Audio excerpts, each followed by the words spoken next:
Hello everyone, this is Caleb Simpson here from ZeldaDungeon.net, and you are watching our video walkthrough for The Legend of Zelda: Twilight Princess. This chapter covers our journey back to the Sacred Grove, where one of the mirror shards is supposedly located.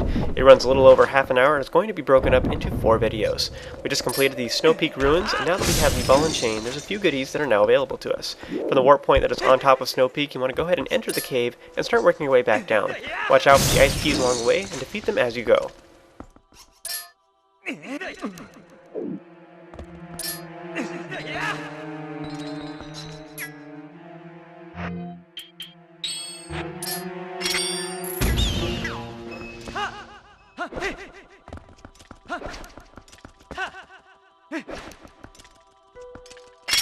So once you get down all the way to the bottom, you want to go ahead and use the ball and chain to break through both of the big ice chunks that are on either side of this small area. Within one of them is an imp Poe, and there it totally smacked me before I had a chance to put away the ball and chain. So does that mean they can freeze? It sure doesn't seem to be moving very slowly. I guess it doesn't get all lethargic from all the cold. Anyways, you want to go ahead and transform into a wolf and use your senses to beat it up, collecting Poe Soul number 49. Once you have that, you want to go ahead and transform back into your Hylian form and whip out your lantern. You want to light both of the torches that are on either side here, so it'll create a large chest that's in the middle of the room. Go ahead and open it to get an orange ruby, which is worth 100. That's all we had to do here, so go ahead and speak with Midna and warp on over to Castletown. Our destination isn't exactly Castletown itself, because right now we're going to go around collecting stuff that we can get with the ball and chain. So we want to head up to North Hyrule Field, but there's a few more things we can grab.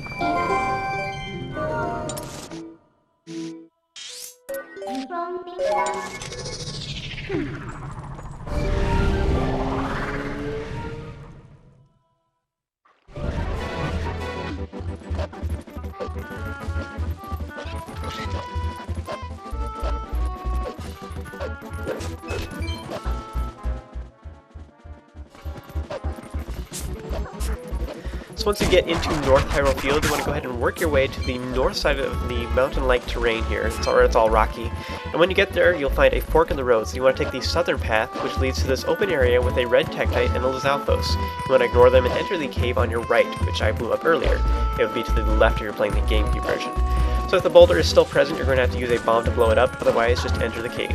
Go inside the cave itself, and you will immediately come to a random chunk of ice that's there. Odd. So it's blocking the entrance here, so you want to use your ball and chain to break through it.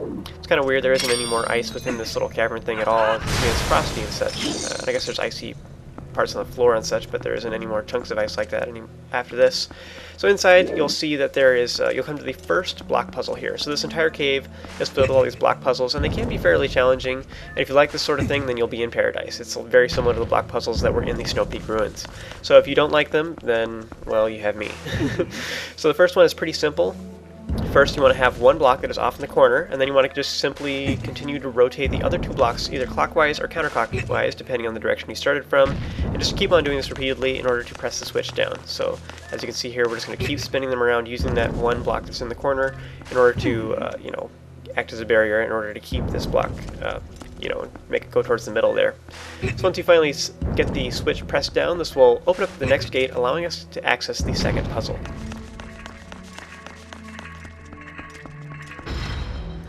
Alright, so this second puzzle is much harder than the first one. We actually have 2 switches to worry about this time, so that makes this one a little more complicated. So as you can see, there are 2 switches. One of them actually has, as you can see, like here, this block is hitting up against this corner here. That particular corner right there makes it so that we can solve that switch that is right next to it. It makes it really easy to get that one. However, the other one is more out in the open. So what happens is the one switch takes 2 blocks in order to solve, the other switch takes 3 blocks in order to solve. So you have to work on the one that takes 3 blocks, and then you'll be out 1 block and still have 2 remaining in order to solve the other switch. So that's how this works. So how we're going to solve this, first of all, this first switch, is we're going to do it the exact same way that we did the puzzle in the last room. You stick one of the blocks in the corner, and then you use it as a barrier. You push the other blocks against it, and you just repeatedly flip them around, going counterclockwise around in order to get it on top of the switch. So, if you're playing the GameCube version, it's going to be reversed, so it's going to be, clockwise instead of counterclockwise. But either way, once you get that block pressed down on top of that switch, we can worry about the other one. So as you can see here, I'm just going to continue pressing all the blocks, pushing them counterclockwise, and this will allow me to get it on top of the switch. So you can see here, we already have a block in a sense that the way this little path is designed, we already have a barrier right there so that we can push the blocks up against it in order to push them parallel to the switch. So in this case, we're just going to keep, pressing the blocks, pushing them counterclockwise in order to get them on top of the switch. So it just takes a little while, and like I say, I mean, this puzzle, it looks pretty intimidating when you first do it. It's just that you have to realize that, which direction you have to go first. If you started off trying to solve the other switch first, it wouldn't have worked out very well. So as you can see, there's actually probably several ways to do the first one that takes 3 blocks. There's several ways to solve that one. So once the second gate has opened up, you want to go ahead and enter into the next room, which is basically just a larger version of the first puzzle. I know it looks intimidating at first, but trust me, it's a cinch. So the general idea is you want to have all the blocks on one side, so we should have 1 in the corner and then 2 just kind of randomly placed over there. So you want to push 1 against the one that's in the corner, and then you want to push the corner one out of the way. So you'll see that this is, once again, we're just slowly inching our way over. So we want to push this over to the other side, and so now we're just going to continue this familiar process of, spinning them around over and over again. So you'll see that now we have this barrier here, so now the block is parallel to the switch, push it across the other way. So it's very similar to the first puzzle, is all this is. It's just much bigger.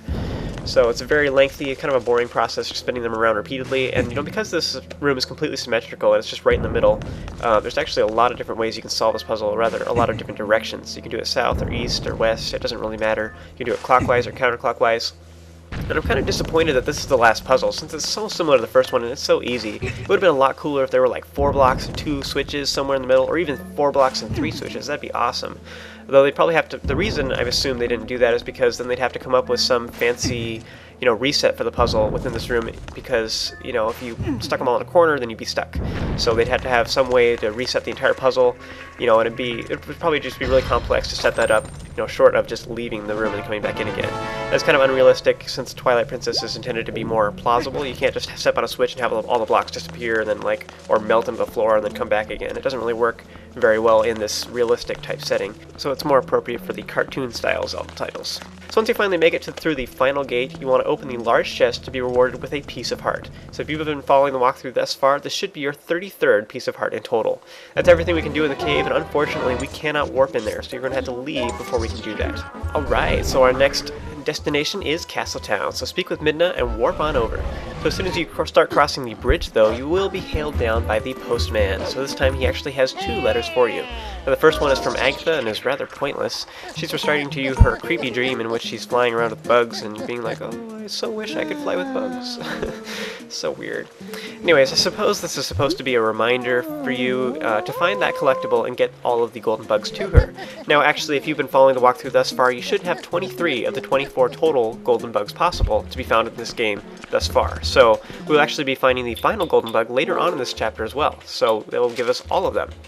So if you are missing a ton of the golden bugs, or you haven't quite collected them all yet or whatnot, and you would like to do that, you can check out our golden bug guide on our website. Go to zeldadungeon.net, go to the Twilight Princess section, and then go to the golden bug guide, and that will show you all the locations of them. It's going to have maps and videos and all that kind of stuff. So pretty sweet.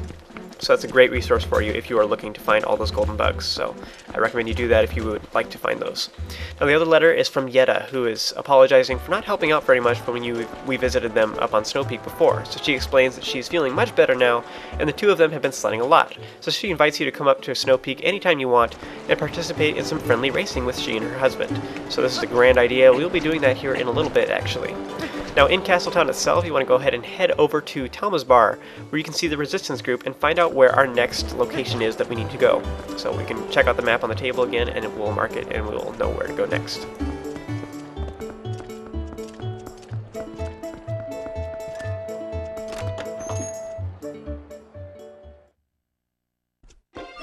So once you make it inside Telma's bar, you can go ahead and speak with Telma herself if you would like to, who will tell you that Rusl went off to the southern woods to investigate something. So now actually he's in North Faron. He's not actually in southern Faron, so I think it's a little bit misleading. So don't get confused by that. Don't be searching around in South Faron forever just because she said that. By south, I assume she means just south of Castletown, is what she's saying. So anyway, she goes and tells you to check out the map on the table if you would like directions. Now you can chat with the members of the resistance group if you want. Shad doesn't have anything new to report at this time, and if you turn down his offer for information, he'll get a sad look on his face. Poor guy. Unfortunately, I kept accidentally talking to him, so apparently I made him very sad.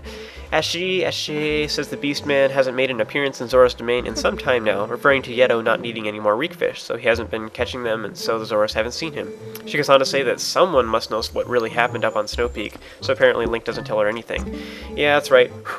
You know, you only wish you were as awesome as I am.